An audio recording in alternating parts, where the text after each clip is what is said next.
Olá pessoal, eu sou o farmacêutico Expedito Júnior e hoje daremos continuidade às nossas aulas de sistema endócrino com o assunto tireoide e paratireoide. Então, preste muita atenção! Inscreva-se no canal ou entre pelos grupos de WhatsApp para tirar suas dúvidas aqui nos comentários e não esqueça, após a videoaula temos uma atividade. Bons estudos!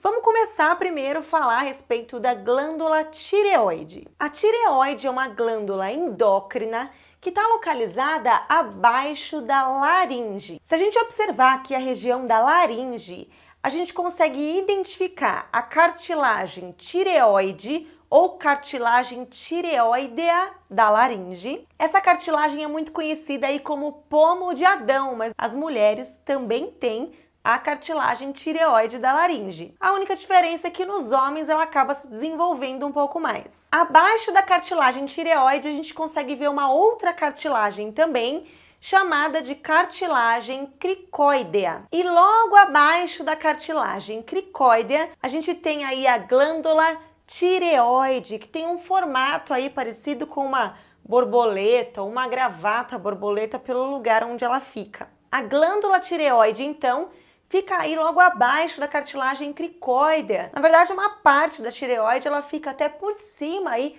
de um pedaço da cartilagem cricoidea. A glândula tireoide, então, como ela tem esse formato que parece uma gravata borboleta, ela tem dois lados que nós chamamos de giros ou de lobos. Cada um desses giros fica posicionado de um lado da traqueia. E no meio eles são unidos por uma parte mais central chamada istmo. Os hormônios então produzidos pela tireoide são a tiroxina ou tetraiodotironina, também conhecida como T4, a triiodotironina, conhecida também como T3, e a calcitonina. A gente vai falar primeiro aí desses dois primeiros hormônios que são o T4 e o T3. Já deu para perceber pelo nome triiodotironina que eles possuem aí iodo na sua composição. Então, para a tireoide produzir aí os seus hormônios, ela precisa de iodo. E além do iodo, ela usa também alguns aminoácidos específicos chamados de tirosinas. No T3, então, que é a triiodotironina, existem 3 moléculas de iodo ligadas a uma tirosina. Já no T4, no tetraiodotironina, existem 4 moléculas de iodo ligadas à tirosina. A secreção desses hormônios, o T3 e o T4, para a corrente sanguínea, acontece quando a tireoide é estimulada por um outro hormônio produzido pela hipófise, o hormônio TSH, que é o hormônio estimulante da tireoide. Uma curiosidade interessante a respeito da importância do iodo e do TSH para o bom funcionamento da tireoide é que se a tireoide não tem iodo suficiente para produzir os seus hormônios, a produção de TSH aumenta. Isso porque a hipófise percebe que a tireoide não está produzindo seus hormônios aí em quantidades adequadas. E aí ela acaba aumentando a produção de TSH para ver se ela consegue estimular aí a tireoide a funcionar. A gente chama isso de retroalimentação negativa. Só que o TSH, ele também tem um efeito trófico sobre a glândula tireoide. Ele acaba provocando um aumento, uma hipertrofia da glândula. Com os níveis aumentados de TSH, então, a tireoide acaba crescendo demais, causando uma condição que nós chamamos de bócio. Mais especificamente, bócio endêmico por deficiência de iodo, que nada mais é do que esse aumento da glândula tireoide pelos níveis elevados de TSH. E a pessoa acaba ficando aí com um pescoção, um papão. E é por causa da importância do iodo para a produção dos hormônios da tireoide que hoje nós temos o nosso sal de cozinha iodado para garantir uma ingesta adequada de iodo para que a tireoide consiga produzir aí seus hormônios de maneira adequada. Bom, já sabemos então quem é a tireoide e quais os hormônios que ela produz. Vamos ver agora quais são as funções desses hormônios. O T3 e o T4 são hormônios que, de forma geral, atuam aumentando o metabolismo basal das nossas células. Eles são capazes aí, através da ativação de genes, de estimular a síntese proteica, promover a maturação do sistema nervoso e aumentar aí a taxa de respiração celular na maior parte dos tecidos do corpo. A gente consegue entender um pouco mais as funções da tireoide e dos seus hormônios quando a gente fala a respeito das suas alterações.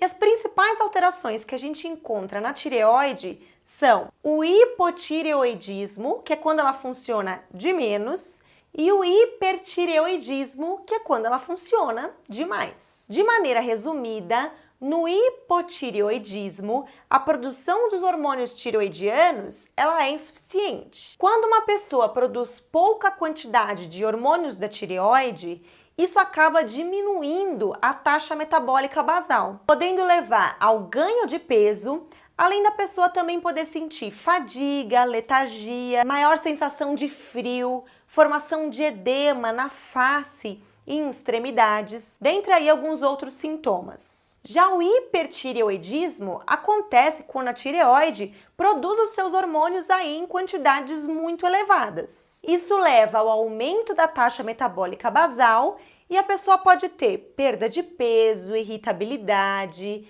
problemas para dormir, intolerância ao calor, aumento da pressão arterial, dentre outros sintomas. E olha só, as alterações da tireoide, elas podem ser causadas por um defeito direto na glândula tireoide ou por alterações na secreção do TSH. E é por isso que quando os médicos eles pedem as dosagens hormonais para verificar o funcionamento da tireoide, eles pedem não só as dosagens dos hormônios da tireoide, como também do TSH. O último hormônio da tireoide, então, é a calcitonina, que vai atuar ajudando a controlar os níveis de cálcio no sangue. A atuação da calcitonina vai ser diminuir os níveis de cálcio no sangue quando isso for necessário para o organismo. Para isso, a calcitonina diminui a reabsorção óssea, inibindo os osteoclastos, fazendo com que o cálcio fique no osso.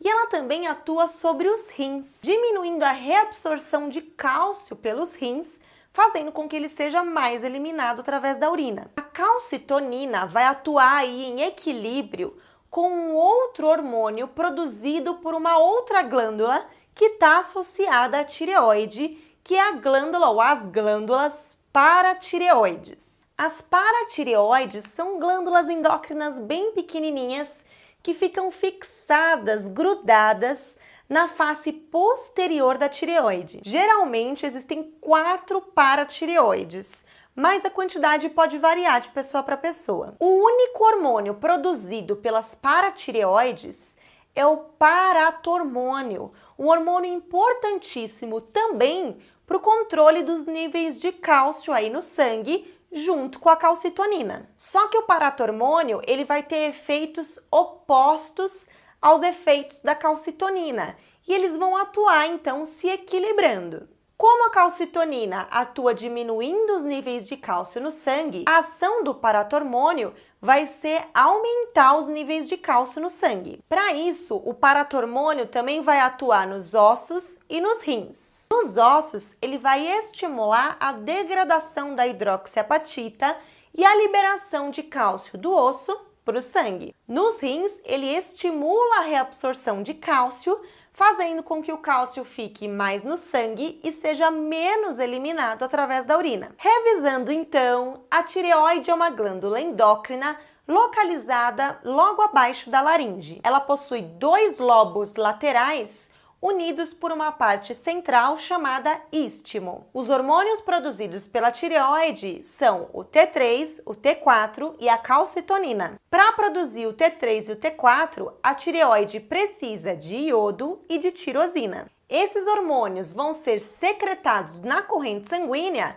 quando a tireoide for estimulada pelo TSH, um outro hormônio produzido pela hipófise. De forma geral, a função do T3 e do T4 é aumentar o metabolismo basal das nossas células. Algumas alterações aí podem acontecer na tireoide, como o bócio, que é o aumento da glândula causada pelo aumento da produção do TSH, o hipotireoidismo, que é quando ela produz os seus hormônios de forma insuficiente, ou o hipertireoidismo, que é quando ela produz os seus hormônios em quantidades muito elevadas. Já a calcitonina é um hormônio produzido também pela tireoide e que tem a função de diminuir a quantidade de cálcio no sangue. Ela atua de forma equilibrada com o paratormônio, que é um hormônio produzido pelas glândulas paratireoides. O paratormônio vai ter funções opostas à calcitonina,